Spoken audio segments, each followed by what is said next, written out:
KZFR 90.1 FM.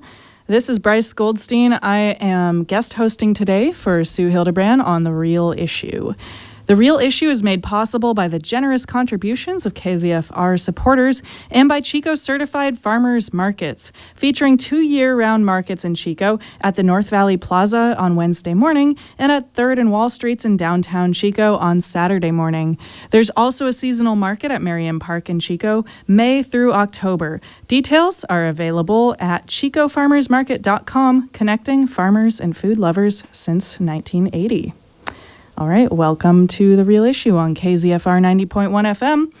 Today, your guest hosts are two of your Chico City Council members, Bryce Goldstein, myself, and my good friend Addison Winslow. Also joining us in the studio, we have Derek Ahlswede, I think I said that correctly, helping do some videography for us.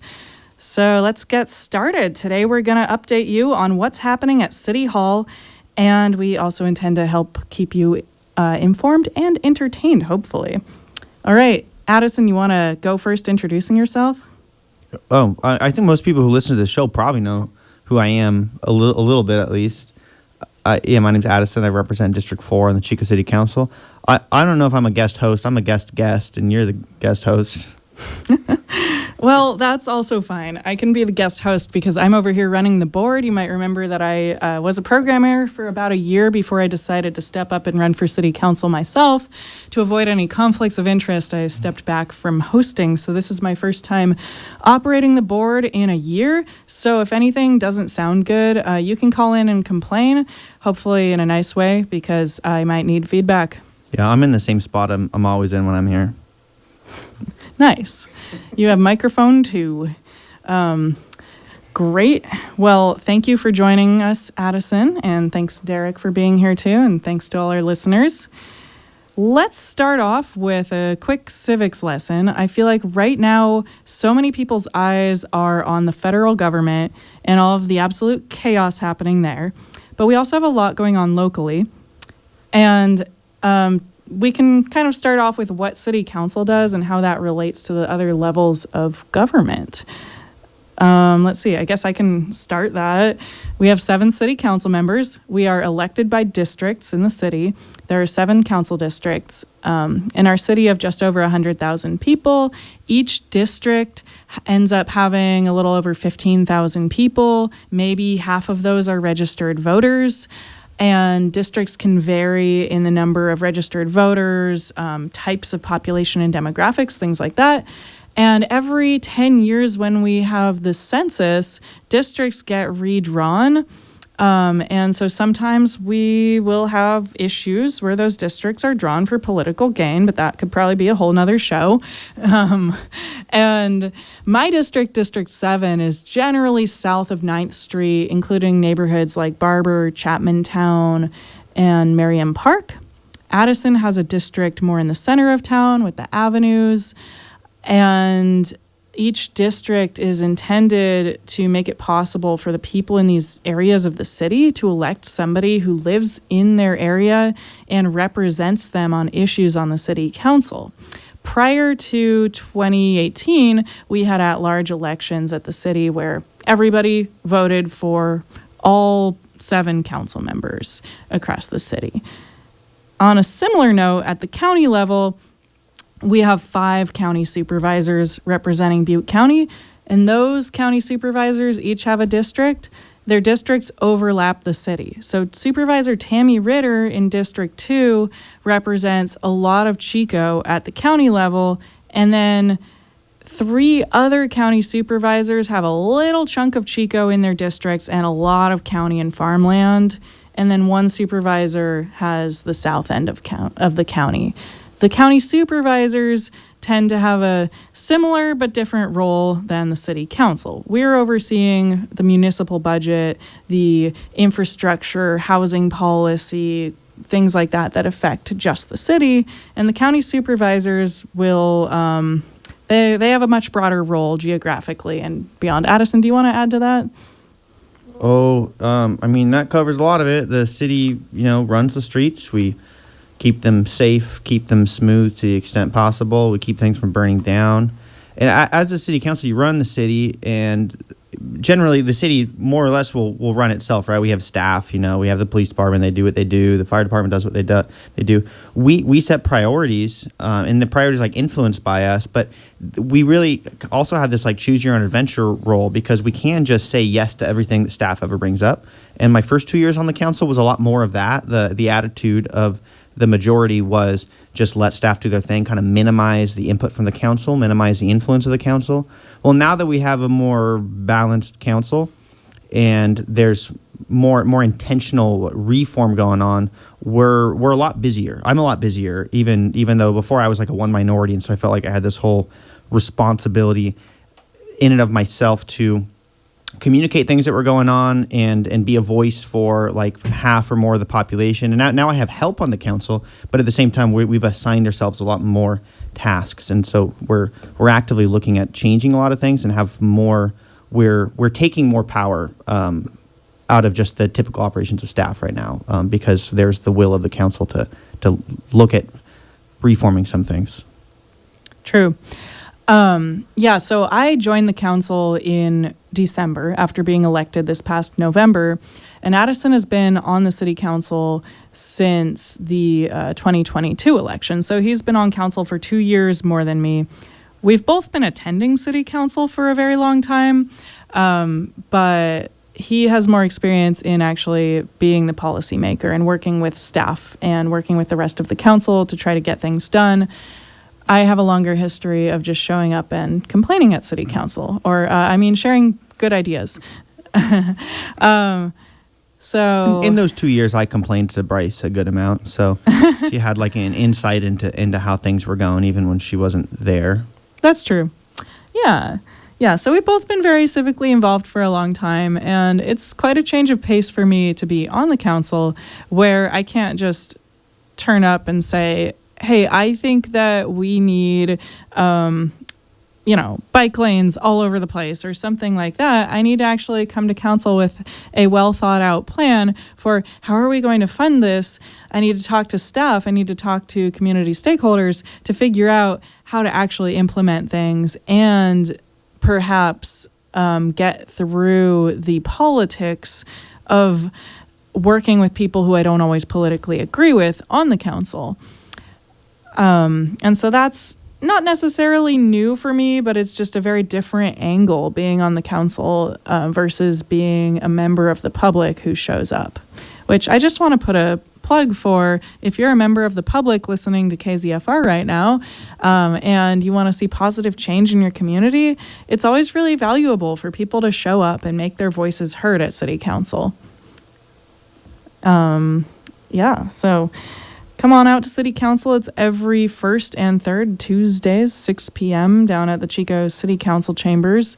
And we talk about all kinds of things. Last night, we had a council meeting, and we talked about everything from police military equipment to planning issues, updating our code for complying with state policy on ADUs, housing policy readiness. I'm forgetting the term, Addison, if you know. Yeah, you want to give a little scoop on that. So this is called residential readiness. We didn't come up with that name. Staff came up with that name. It's all right.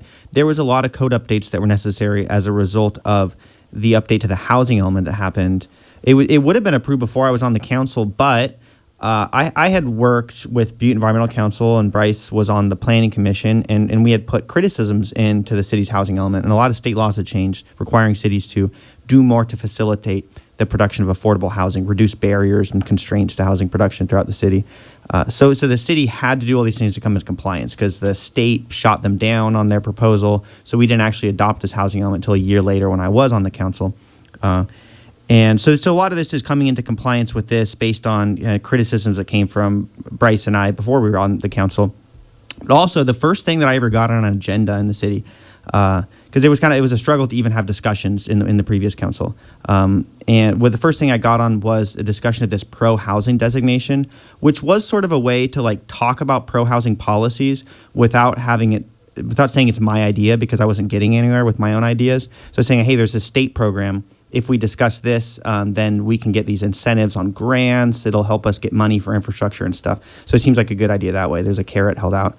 And but that allowed us to like introduce this discussion on all these pro-housing reforms. And because we had approved an application for that, some of these code updates that we just passed last night, staff just proactively introduced them so that we got points on this. And some of these things, like it might sound like not a lot, but it's like legalizing single room occupancies, which there's been a whole like 100-year effort to suppress these. These are like you have a bedroom, you share a bathroom or a kitchen, but you have your own private space and it's rented separately. This is how like majority of like single individuals used to live in cities. It was old hotels. And we, in the course of suburban sprawl after World War II, demolished all of these, created parking lots, and it's really been suppressed throughout the country. And this is one of the underlying causes of our housing crisis, is we prevented people from being able to build this kind of housing. So we have like one left on 7th Street and Broadway, or no, 7th Street and Salem, sorry. Big white building that's a single room occupancy. We just legalized those like very broadly throughout the city, kind of without much of a murmur. But this one of these things was a result of this pro-housing designation. So that is honestly some of the most substantial success in our pro-housing activism to date. Excellent. Thank you for that summary of what the residential readiness item is. We are pro-housing. That's one of the reasons why I ran for Chico City Council and why I helped Addison get elected before that, is we've been in a housing crisis statewide and locally for a long time. And that really ties into homelessness and a lot of other issues that we face in our community. And to me, being pro-housing means in updating our policy so that we can allow for missing middle housing, affordable housing, SROs, which Addison was just talking about, and more, and also addressing transitional housing and other services to support homelessness. I want to also give a little background on myself and why I decided to run for city council. I've lived in Chico for about 8.5 years now, and my first job that I had in Chico was working for the city as an AmeriCorps fellow through a program called Civic Spark. And Civic Spark focuses on climate change and other environmental issues to support local governments, usually by bringing in recent graduates from colleges to help support those programs. So my program was climate action plan implementation and community outreach. In that role, I started to see the areas where our city needed to do a lot better at climate action planning and implementation of our climate action plan. And I also learned about the politics. I learned that we had a city council starting in 2016 that barely believed in climate change and wasn't willing to do much to act on it. And so that kind of set me on this course of starting to show up to city council afterwards and to get involved. And then I became a planning commissioner. Then after 4 years on the planning commission, I became a climate action commissioner for 2 years before I ran for city council. And in that time, I helped volunteer on campaigns like Alex Brown's 2018 campaign, county supervisorial campaigns, and then Addison Winslow's 2022 campaign. And I am grateful that it's not just me and Addison serving on the city council, caring about issues like homelessness and housing and climate change, but we also have our friend Katie Hawley on the council. And she is a fellow young person who is really passionate about climate change and housing. And she's a recent Chico State graduate. She is finishing up her graduate degree in political science. And so if I guest host this show some other times in the future, you might get to hear from her. I believe she is at a meeting about downtown right now because she is nonstop active in our community. Mm-hmm. Katie is killing it. I'm so impressed, and it's such a relief that I hadn't even considered the impact of it, because people would always say to me, like, oh, we're going to get you some friends, or like it's going to, they imagine I'm like miserable because I was a one minority, which isn't entirely the case. Like I can still have fun with it, even though things were more frustrating. But now there's this sense of relief that like I can kind of be in my lane working on stuff. And then there's also Katie and Bryce doing all these things. And so actually it's really cool that we're on the radio right now, the both of us, and Katie's at this meeting that we definitely should have had somebody at. So we're kind of covering all of our bases that way. So I'd say more than 3 times as powerful. Yeah, Yeah, we are It's a multiplier. 300% as powerful as you were a year ago. No, yeah, I think more than that. No, there's a More than multiplier that. effect. Yeah. We have allies too. It's been really fascinating. Not just having friends to sit with while we eat dinner in closed session, but also we're all pretty nice to each other. I used to watch city council meetings and you could just feel the tension between council members, regardless of what political side of the aisle they were on. And I feel like it's pretty chill. I have friends on council and we have allies. Like, we're working together. I've heard from some staff, they said this is like the friendliest council they've like ever seen. Like just in previous iterations, there was always like, you know, some people were like not super friendly to each other, like even in private. And I think people seeing the open session meetings and seeing how we had these like really like big arguments on really substantial issues, moral issues. You know, there was times when like I got like a cease and desist, you know, saying that I was like illegally leaking information about homelessness because they wanted to constrain all these things into closed session. And there's like real like high tensions in it. And I think, yeah, you can see, well, we can't just hang out, but also it's just gotten so much better with this sense that I think there's just enough mistrust among the conservatives that they're not like a solid block, and any one of them breaks off and backs us on something, and now all of a sudden we're the majority. And so there's a sense of like insecurity in that, which creates like a really healthy dynamic where we're all on more even footing, you know. But even before that, you know, I remember our new attorney. So new attorney's been there for a while now, but we you know fired the old attorney, or he disappeared or whatever, and then we got a new guy on. And after a little while, he was like, you know, for all that like I see like all the substantial arguments, and based on these other councils he has, like you guys really managed to like get along really well back here, and I was like, I mean, I think it's just me because I'm the one who's like, you know, at odds with everybody out there, and then I'm still cool. It's really just I'm a really cool guy. That's what you're saying, what you're noticing. You're listening to The Real Issue on KZFR 90.1 FM. Just for anyone just tuning in, you're listening to me, Bryce Goldstein, city council member, my co-host / guest, Addison Winslow, another city council member. And in the studio, we have Derek, who is doing videography. Do you want to introduce yourself, Derek? Is this on? Yeah, your mic's on. Hey, Chico. You don't want to say anything else? That's okay. Hey, I'm here to record, to put out video for the town to see, which I think is severely lacking, and I think there is a desire for. So that's why I'm here. Put out your like social media tag or something. Like you make videos. That's right. Yeah, you can go to Ahlswede Collection on Instagram. It's AHLSWEDE Collection. Yeah, I feel like you'll be on there like talking politics, sports, politics, movies, TV. Ooh, pop culture. Great. Yeah, that's good. That's good. I bet you're good at pub trivia. Do you think so? Thank you for noticing that. Okay. Or just guessing that. Yeah, that's a really high praise. It's a well-rounded assortment of things to know about. Yeah. Like Coming from like the champion of the bar spelling bee, like that means a lot. I actually also just won Duffy's trivia like a week and a half ago. I mean, and I've kind of won a few times, but it's a team effort. I don't just win alone. You're talking about your guys' relationship on the council. How is the relationship between the Democrats and Republicans right now? You said it's all good all around? Well, no, that's excessive. It's better than but it could be. it's good. You know, it's been a thing the whole time. Before I got into the council, the first other council member that I like sat down and talked with was Tom Van Overbeck. He described this as the bookends of the council, where I'm the youngest, he's the oldest. I'm the furthest left. He insisted he was the furthest right, although I don't think it was really the case. But we sort of had what I would describe as like a gag going on, where it's like we're like friends, you know, and he's like, oh, wait, it's my favorite socialist, you know. But it's like if you maintain this gag like well enough, consistently enough, it's like you're actually friends.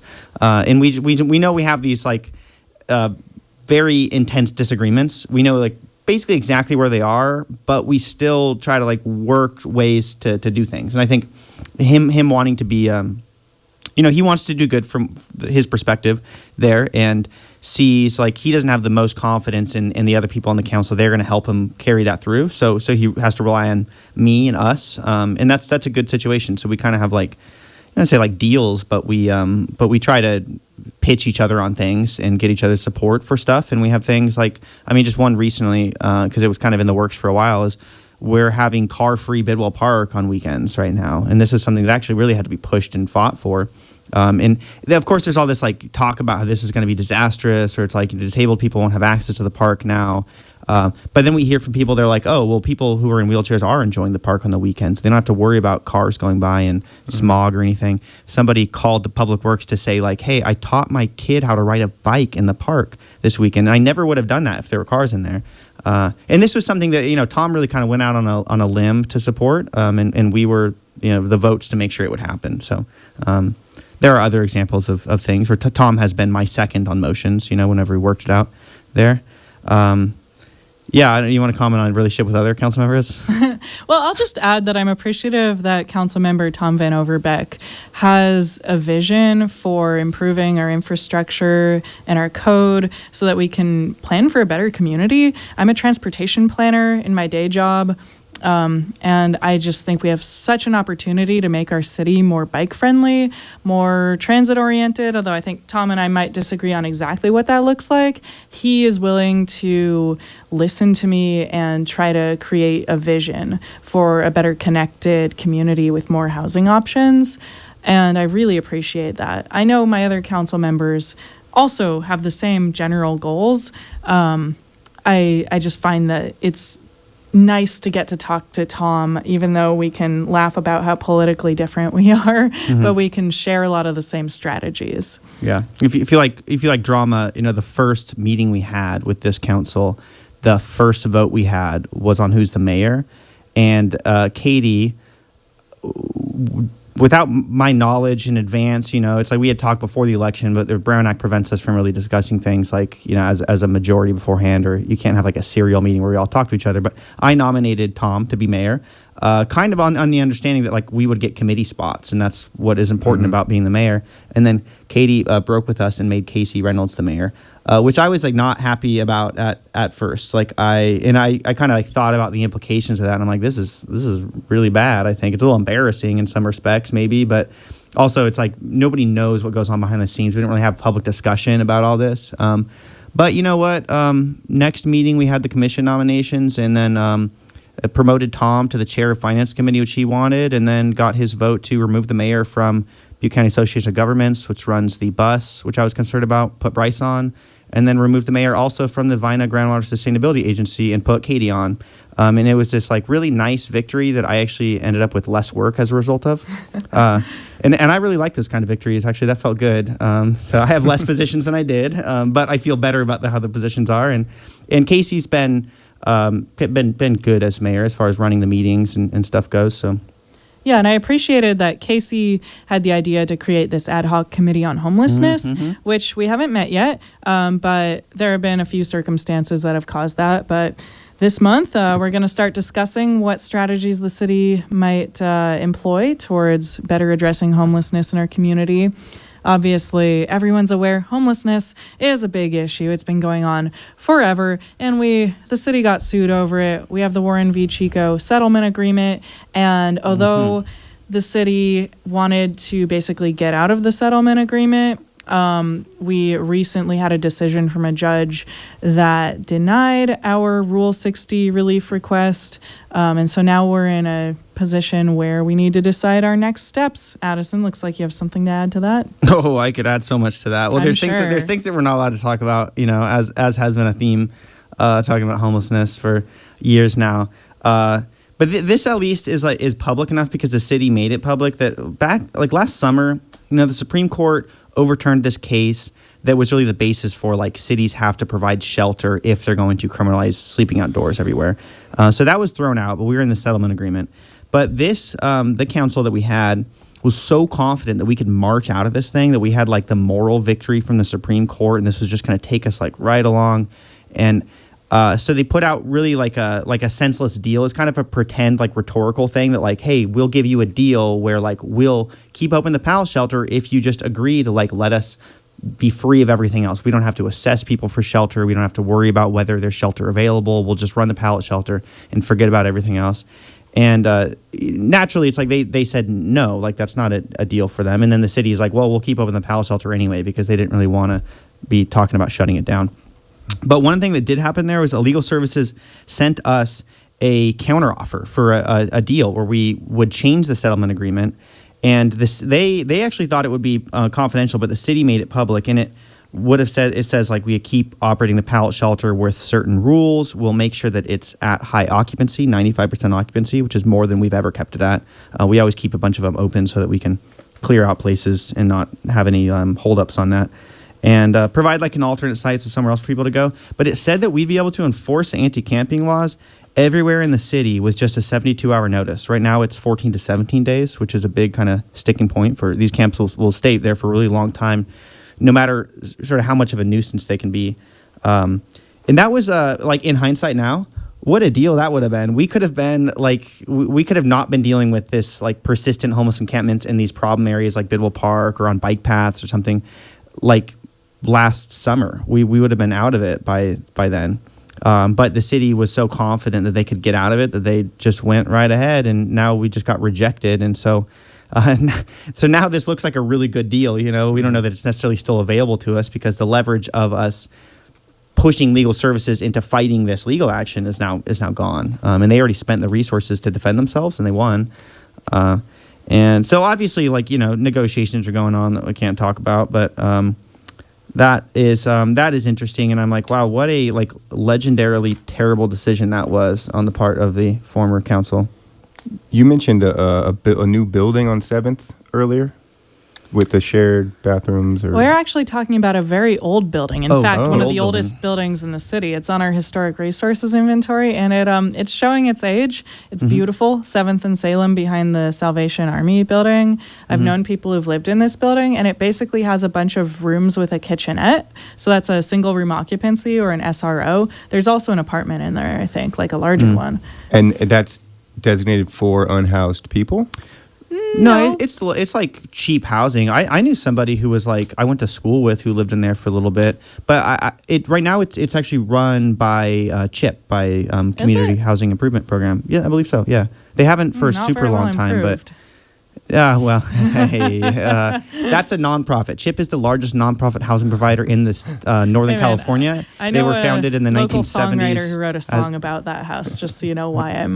They were founded in the 1970s as a partnership between the city and the university, and then they spun off into their own nonprofit. And so they build a lot of housing, but they also manage some things. And so it's a nonprofit. So it is affordable housing for people. Yeah. Right. And didn't Channel 24 just post something about a new structure being built for unhoused people specifically? Oh, that sounds like that's the housing. Howard Slater Navigation Center. I mean, it's a good thing that there's multiple new things going on, so we don't know which is which. Well, we had this remarkable thing of, post campfire, remarkable thing in that we didn't have a government at that time, federal government, that was intent on just depriving people of everything that they rely on from the federal government. So instead, we had this congressman out of the Santa Rosa area who also had a significant fire that same time push for subsidies for housing, and Butte County got the vast majority of them. So we had $1 billion in affordable housing subsidies come down, which have been spent on building affordable housing in the last few years. So we've had this huge spike in affordable housing construction that's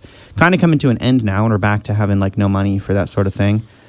So we're relying on trying to build more efficient structures as opposed to having government subsidies to make things affordable. But there's a lot going on with that.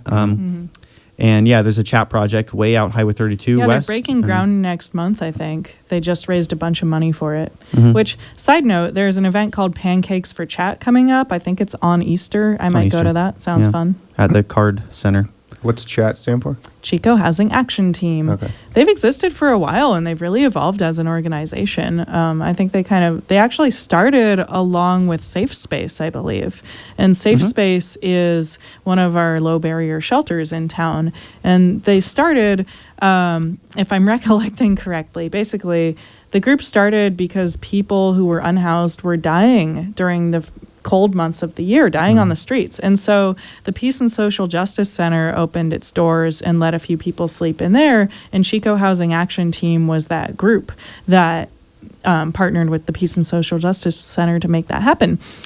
And maybe it's the story is, I know I worked for Chat. I was one of their first like paid maintenance guys years ago, and the story I heard with that was they were running this shelter, so just bouncing around churches, which is a pretty common thing throughout the country, using the resources of churches to give some shelter to people during the winter. And they found, talking to people, that a lot of people had incomes, but they couldn't get a place because they just couldn't get access to a lease because there are all these requirements on it, like barriers that they couldn't meet, even though they had a monthly income that actually could sustain them in a house, and that they would prefer that. So they started the Housing Now program, which was to bridge that gap. So they do what's called master leasing. They hold the lease and sort of like on conditions of kind of holding some liability for anything that happens in it, they are able to put whoever they want in there. So they put formerly homeless people into housing, which isn't always like the cheapest housing. I mean, people can spend like half their income on it, but Chat helps them out in other ways, provides services, case management. They have a food program, all kinds of stuff to make people successful in housing, which has been successful. It's probably one of the biggest like upstart solutions to homelessness that we've had. They scaled up enormously in the last several years, and now they're starting to construct some of their own projects as opposed to just essentially like they're kind of leasing from like slumlords, people with like kind of rundown houses. They would get it so it's cheap rent, right? And the people are happy for somebody else to be managing it, but they would get people off the street that way. Yeah, it's pretty impressive. Chat has really grown. And I mentioned, so they started basically by doing the program that's now Safe Space. And Safe Space has also expanded a lot. And I just remembered that I got an email that I didn't have a chance to read earlier. So I'm just going to read my emails live on air here.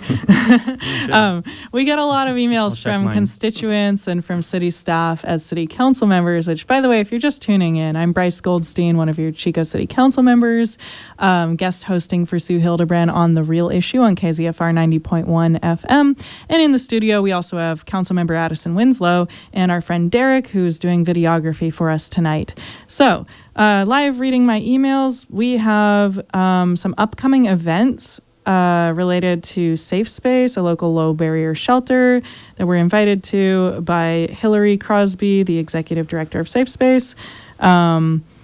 So it looks like they have a fundraiser at Cafe Coda on May 23rd. There's an open house April 23rd. I should have read that one first because it's earlier at their office. And there are volunteer opportunities. So I just wanted to put a plug for that since I already mentioned Pancakes for Chat coming up.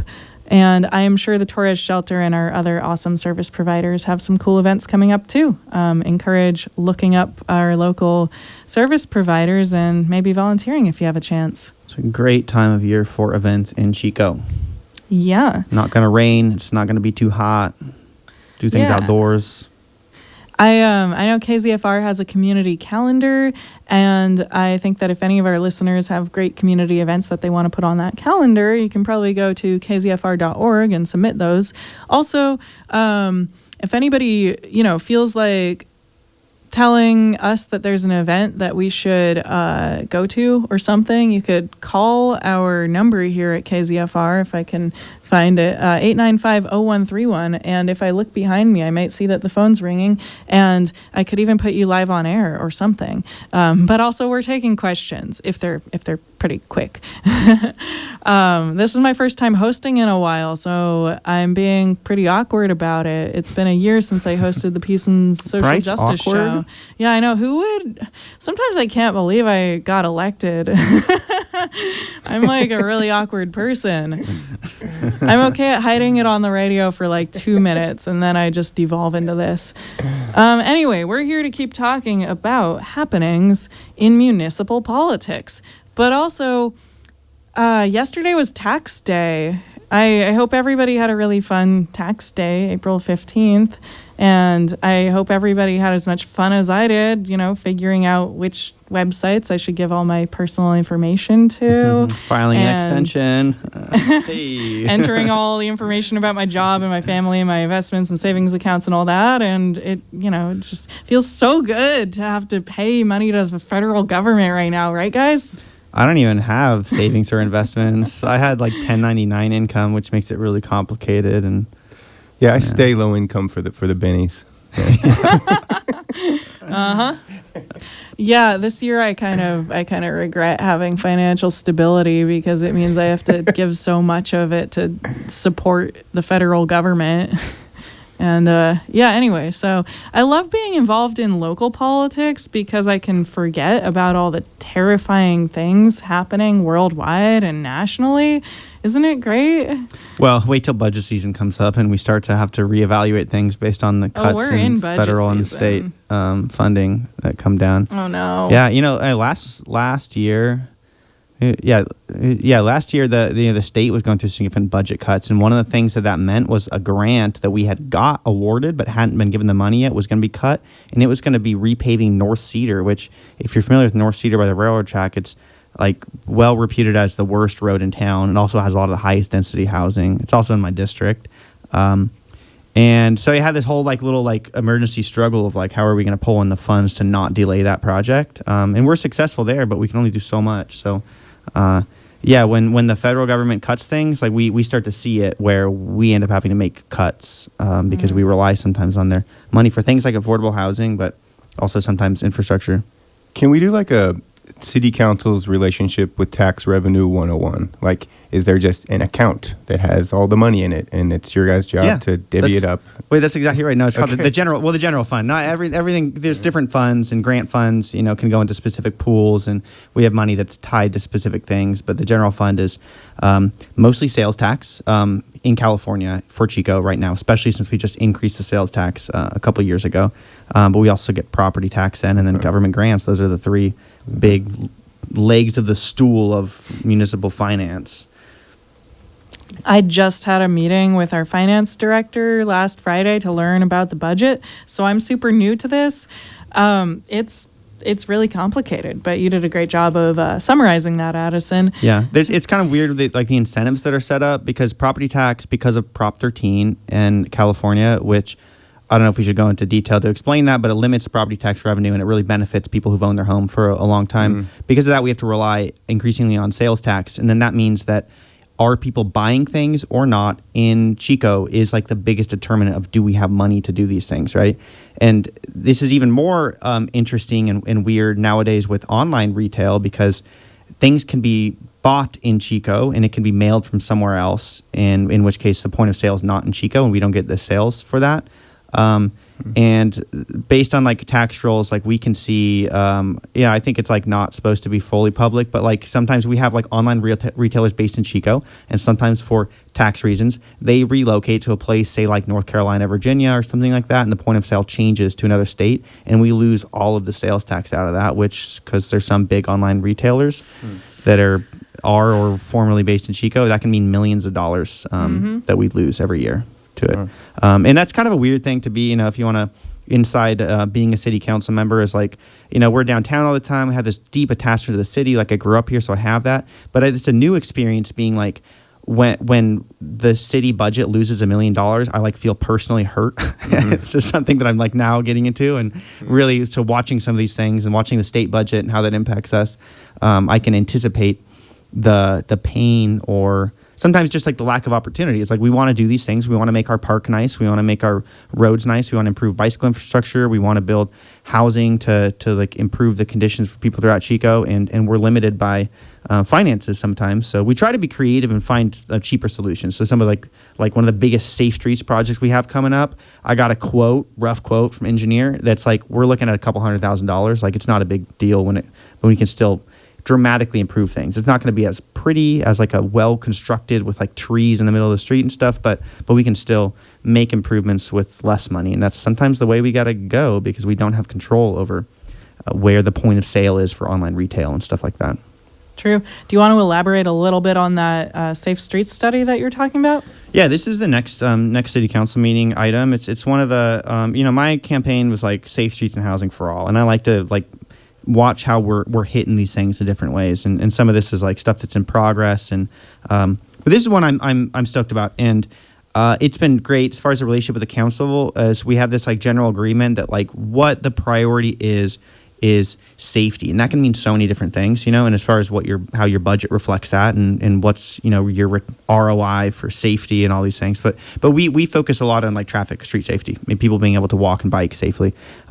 And we've had, we have all kinds of problem areas, but one that Katie and I share because we both live right next to it, and it's our districts that are mostly troubled by it, is West Sacramento by Chico High.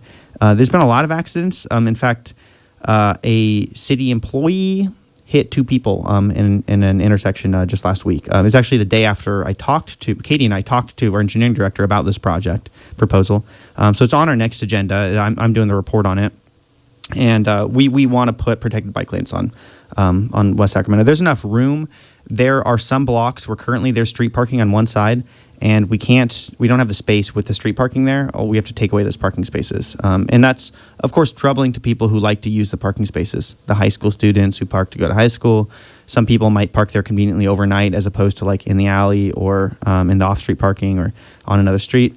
But we represent the districts, and we ran on a campaign of making the streets safe, and we got to determine there are trade-offs. And in this case, it's totally worth putting protected bicycle lanes to the high school. And we're also talking about stretching it down Warner Street to the university. So these are kind of the areas where you have the most people living in the closest proximity to their daily destinations, a university, downtown, and the high school. Mm-hmm. And by putting in some protected bike lanes, we can just dramatically overnight improve like 100% plus like the safety of people getting there. So we don't have high school students getting hit by cars because they have to veer out of the way for a car parked in the bike lane or because there is no bike lane. And it's something, that we're totally capable of doing. And because we have this agreement of like safety being a priority, like I kind of feel like we're going to be able to push this one through. How is former police chief Mike O'Brien, who talks about safety, like in every speech he gives, going to say that it's worth keeping the parking over it, or the $100,000, $2,000. And that's something that I think that you and I and Katie Hawley have really been able to shift the narrative on. Is we're all people who ride bikes. I know Councilmember Tom Van Overbeck rides a bike too. Mm-hmm. Many other people on city staff do. But we've brought in a new narrative that transportation safety is such an important part of public safety. We've heard public safety, Citizens for Safe Chico Political Action Committee, things like that for so many years. Mm-hmm. But now we're broadening the conversation on what safety is. Yeah. It's not just, police officers. It's also making sure that people aren't getting run over on our streets. And Councilmember O'Brien's been like really supportive on that. Mm-hmm. We talk about street sweeping and how making sure that the leaves don't pile up in bike lanes. Like that's a safety thing. We talk about street lighting, and he agrees. Like this is a safety thing. Improving this infrastructure, finding these like strategic areas to improve the lighting makes people feel safer. It actually generates results in terms of reduced crime, and so we're able to take action on these things. And with tariffs raising the price of cars, more people riding bicycles in the future. Yeah. I mean, there are certainly repercussions to that, and I think that we're potentially in for some tough economic times, like countrywide, and that is a thing. I mean, the average transportation expense in Chico is 25% of your income. Meaning that low-income people, it's even higher than that. This on average 30% for housing, 25% for transportation. And so being able to cut that down, give people the opportunity to cut that down, means that people, when they're getting hit with this rise in the cost of living, when the cost of rent can continue to go up, but by being able to cut out the car from the transportation expense, it might mean that people get to like keep the heat and air conditioning mm-hmm. on. Keep eating. Prioritize other things. Yeah, I have a lot to say on transportation. We have about 15 minutes left. I'm going to play a forward promote for our upcoming show. But for anyone just tuning in, you're listening to The Real Issue on KZFR 90.1 FM. And here's info on our upcoming shows. Again, I haven't hosted in a while, so let's make sure that this actually plays. Is the right button? Is it the right button? Let's see. Nope, haven't played it yet. What does a Christian minister and a pagan priestess have in common? Checking on the headphones. A lot more than you think. Come join hosts Jesse Kearns and Amber St. Clair for Faith and Common Ground, where we invite you to our radical hospitality table to explore the intersection of faith and public life. Faith and Common Ground airs every other Wednesday evening at 7 o'clock following The Real Issue right here on KZFR 90.1 FM, people-powered community radio. This is Brenton, host of Radio Radix. Tune in every Wednesday evening from 7:30 p.m. until 10 p.m. to hear the B-sides, the Radix sides of ska, rocksteady, conscious roots, and much more from the rock of Jamaica. That's Radio Radix, broadcasting live on FM 90.1 KZFR Chico and on kzfr.org. All right, welcome back to The Real Issue on KZFR 90.1 FM. I'm your guest host for today, Bryce Goldstein. I'm also a Chico City Council member, and I'm joined by Councilmember Addison Winslow and our friend Derek Ahlswede, videographer. Let's see. I have a really, really great joke. What's a pirate's favorite radio station? Booty. No, it's not that. It's not even pirate radio. It's KZFR. Oh, okay. Yeah, if anyone has any great jokes, you can call in at 895-0131 and tell them live on air. Probably not in the next 13 minutes, though. No F-bombs, I've been told. Oh, yeah, please don't say bad profanity on the radio. Bad profanity. Yeah. So, Bryce, you were a big road person in the run-up to your election, right? You're the proponent for good roads. I said I was tough on potholes. Have you, you've been talking about roads some. Is there any more detail you can get into in terms of, I don't know, maybe new projects coming or? Yeah, last night I agendized 2 infrastructure things. The first one, parklets downtown, a little less road focused and more community space focused. But the point is to bring to the council a discussion on potentially reopening parklets, as in like outdoor seating areas in what's currently parking spaces, like what we had during the COVID-19 pandemic. And those are allowed in most areas. Some areas, apparently, they aren't. And generally, business owners have to pay fees to use those parking spaces as outdoor seating. And so I want to have a discussion on figuring out how we can better use those spaces if we want to promote that as a council change policy, because there are businesses, for example, Naked Lounge on 2nd Street, where people hang out outside. And I think there are opportunities for spaces like that to have outdoor dining, hangouts, musician spaces, things like that. Crazy, like, real story about that, because like we got rid of the parklets right when I got on the council, and it was just sort of like the city was already in the progress. There wasn't really the opportunity to like reverse course on it. And we like changed the code to make it so like, yeah, maybe you can put it in these places, like Duffy's could have it, and in diagonal parking, like in front of Naked Lounge and Banshee, they could have it. But when we were like, the final call was being made to like, just got to get rid of them, like there's no mercy. We had the guy who owns that building on 2nd Main that everybody knows is like famously like super empty and super ugly. He owns other like famously ugly and empty buildings in town. This guy, this building owner, we can't say his name, showed up to. He's had plenty of press, and I don't mean to get personal, but I think he showed up to a city council meeting and said the parklets have to go because they're ugly. This is what's making downtown look ugly, you know. This, not that story, but this concept actually was brought up by Mayor Casey Reynolds at our previous council meeting, previous to the one last night, when we were talking about downtown parking, because business owners downtown want to see something change downtown for the positive, and there's a lot of complaints about that building at 2nd and Main. There's complaints about homelessness and about people having issues with the parking meters or issues finding parking. I disagreed with how we were approaching the parking discussion last meeting, but I think it's an interesting discussion to keep having. And within that, Mayor Casey Reynolds brought up, well, we could bring back parklets downtown. So last night I agendized that. So that's an ongoing discussion. I also want to mention I agendized a Park Avenue corridor revitalization study. There's a group of community members, largely business owners, architects, and developers, and smart growth advocates who want to see Park Avenue grow as a place with mixed-use, walkable housing and businesses, as has been envisioned by the city since the 1990s. But if you're familiar with Park Ave, right now it's generally used car lots, empty lots, and some pretty good uses, but we could have more. And it's right in the middle of the Barber neighborhood and Chapman Town. Just down the street, there's the proposed Barber Yard redevelopment, which will bring in a ton of housing, not a lot of commercial.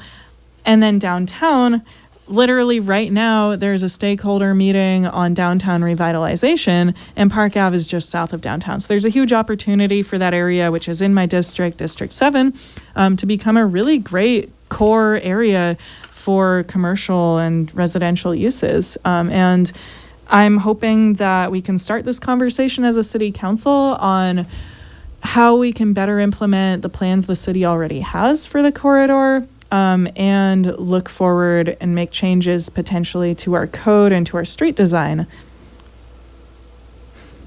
Yeah. So we'll continue that conversation in a Yeah. month. What about road repair? I don't. Forgive me if you already said that. But like, are there specific roads getting repaired? Yeah, so we have Measure H funds from Measure H, which we passed a few years ago in the city, not to be confused with Measure H in the county. Both of those were sales taxes that the voters approved. So city Measure H funds are largely being allocated towards repairing our roads. There is also public safety aspects of it, and we have our 10-year capital improvement plan, which outlines which roads are going to be repaved when. So we have that list. I don't know it all off the top of my head, but we've already seen some improvements from that. Addison, do you want to elaborate on that? Yeah, I can give you some of the list off the top of my head. I mean, next year we're talking about East 20th Street, like by the mall, going through there. Potential to put in protected bike lanes. That it's always kind of postponed till like last minute. You know, the engineers will make the call, and then it's our job to like stay on it to make sure that we don't just be like, oh, you threw out the protected bike lanes at the last minute. Bruce Road, not the Bruce Road that's just been widened. That was the most expensive project in the city's history. And but in the other stretch of Bruce Road from Highway 32 to Chico Canyon Road, so by California Park. Okay. It wasn't my top pick for a big road rehabilitation project. The road's just not that bad. A lot of people do use it, but it's more like having that whole corridor be like consistent is what they're looking at doing. That also could have protected bike lanes. And again, we're just trying to helicopter over our engineers to make sure that actually happens. And a little further down the line is what I think a lot of people are more enthusiastic, and that's my way of not people who complain more about like the roads in the neighborhoods. And when it comes to like 2027, 2028, 2029, that's when we start to look at the neighborhoods getting redone. So Barber, the East Avenues, and Chapmantown and South Campus are all going to be redone in those time periods. And those are all like old neighborhoods that have just really, really atrocious roads. I mean, they've worn down over time as roads will do. And so there's a lot of design work because a lot of those also stuff was built under the county. So not only are we resurfacing the road, we're putting in sidewalks and storm drains where they haven't existed in the past. Very nice. So all those things are on work. Yeah, the other thing this summer, what's going on is Peterson Memorial Drive. That's the North Park Drive in Bidwell Park. That's going to be redone. It's probably going to be June, and I think what I heard is by like late July, that'll be done, resurfaced and smooth, which will be really nice for people who ride bikes in the park or if you drive your car in the park during the weekdays. That's a really terrible road. I mean, it hasn't been prioritized for a long time. And then next year, we're also going to do South Park Drive, so along Woodland Avenue, and we're talking about, because Woodland Avenue exists, having that to be like car-free, too. So there's entrances to the parking lots, but no way down there, which means that the road's going to last for a lot longer. There's the factor of like road like damage increases by like more than like a factor of a square for the larger weight of the axle. So streets that you have like trash trucks, buses, fire trucks, any kind of construction equipment, the really heavy vehicles, those that's what wears down the road. If you don't have heavy vehicles on the road, it lasts a lot longer. So it's a lot more, it stretches for longer, right? So we can keep our roads smooth longer. The more that we're able to restrain those larger vehicles to certain roadways. Yeah. So the big American style truck actually has an effect on roads. It costs us a tremendous amount of money for people driving larger vehicles. It's especially really, really big vehicles, like it can be fire trucks, buses, other things. We're running out of time here. I just want to say the real issue is made possible by the generous contributions of KZFR supporters and by Robert Amendola and Associates, a law corporation providing legal representation for accident victims. Robert Amendola and Associates can be contacted at 916-924-8787. Hmong translation is available at 916-599-0039. Ask for Mr. Yang. We have a couple minutes left on The Real Issue on KZFR. I'm Bryce Goldstein, joined by Addison Winslow and Derek Ahlswede tonight. I feel like it's about time for us to make some closing statements, and I'm sure there's so much more that we could talk about. Addison, you want to go? Closing statements? You're the host. What do you mean? Oh my gosh. Okay, fine. Well, I was going to say once again that people can show up to city council. We really appreciate it. We've been finding that there's not a whole lot of civic engagement at the public comment periods at city council. And sometimes it can feel kind of hopeless to stand up there and fight City Hall, but it's important to make your voice heard to your local government, and you can hold us accountable even if you generally agree with us. Yeah, I mean, it's a huge turnaround from the situation I was in before, where I didn't really encourage people to show up to city council meetings. Like, I always liked it when people did. It's nice to hear people's speeches. It gives me things to like refer back to, and there's a lot of power behind that. It being like, this is an idea or a sentiment that comes out of the community, not just from me and my idiosyncratic viewpoints. But now, like, there's really the opportunity to swing other council members on things. So the outcome of a meeting is not predetermined, and people showing up, people mobilizing to show up, being like creative about it and being compelling, it can actually like completely change the outcome of votes. And so this, I was talking about this protected bike lane project on West Sacramento and Warner that I'm pitching, like a whole like West Ave's access plan is what I'm calling it. The impetus for me to bring that up was a teenager coming in and talking about her friend getting hit by a car from veering out of the bike lane in West Sacramento, and for a parked car that was in there, and that's really powerful to have people come in. I met her again later. Actually, I gave a speech to a junior high like scholarship federation. I was like the keynote speaker at a conference, and she was there and like came up to me and talked about it afterwards, and it was great to share with all the other like the kids there that like, this is one of maybe the only high schooler who has come in and commented about something that she was just experiencing as a problem, and we're taking like real policy action on it. All right. I forgot to do the fit check where we were going to tell everybody what we're wearing, because theoretically they're, just hearing us. So yeah, I'm wearing a clown suit. Addison's wearing booty shorts. Yeah, just oversized booty shorts. Okay. Well, anyway, so that's the end of the real issue. If you enjoy this program, you can go to kzfr.org and tip this show. You've been listening to KZFR 90.1 FM.